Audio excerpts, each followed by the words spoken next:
This is the first of my slasher series of videos that I'm making for you guys, so feel free to comment and add what you know about these films. This is just a basic run through for new fans to horror. So I'm starting today with Texas Chainsaw. Little Thomas here. If you go by the original franchise, he's Thomas Sawyer. If you go by the current films that are out, he's Thomas Hewitt. That depends on the newest film, which is Leatherface, which actually got pretty bad reviews, but I liked it personally, and I think it was a step up from the Texas Chainsaw, which was a bit wishy-washy and screwed up its own timeline. The series itself, thank you, my love, for the t-shirt, I love it, another Texas Chainsaw thing, featured the first film with Tobe Hooper, and of course we all love him from Poltergeist and things like that, but everyone knows his first film.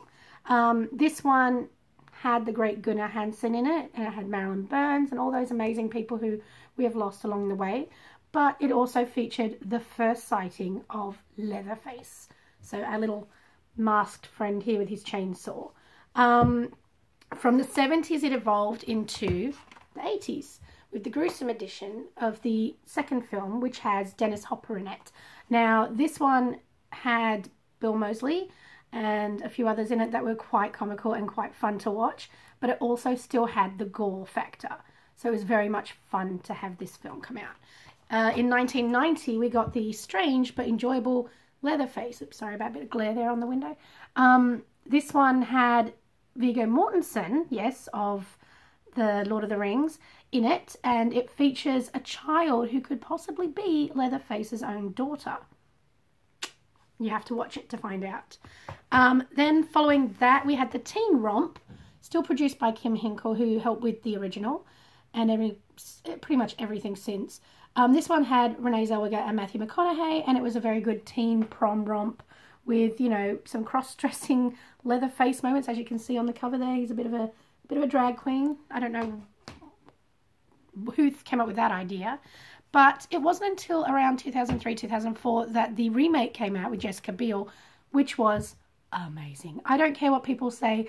This was a great remake. This is one of the few amazing remakes in its time.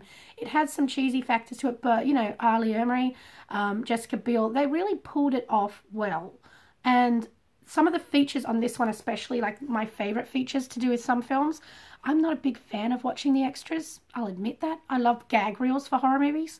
That's the best thing you can put on. Put on a blooper reel if you make a movie, because it's hilarious. But there is a documentary called Ed Gein, the Ghoul of Plainfield. That is one of my favourite documentaries to watch of all time. It is fascinating, and it's very, very interesting in the line of what Leatherface was doing. Following that, we have had the prequel to that remake, which is the Texas Chainsaw Massacre, The Beginning. This one, it kind of annoyed me, kind of lost its way, kind of made me go, ugh, because it just tried too hard and it really fell flat for me. So since then we've had the Texas Chainsaw, and we've also had Leatherface. Now, as I said, the Texas Chainsaw, for some reason, they screwed up their timeline by about 20 bloody years. Now, 20 years is a big screw up. People notice this stuff. They didn't get that. And that's why I think it failed. It could have been a really great story had they fixed the timeline and made it more in line with itself. Continuity is everything, folks. And as for Leatherface, it's an interesting introduction to how his face got the way it did, why he wears the mask, what the family's like, the dynamic, the psycho sort of moments. And it's actually really good in my opinion.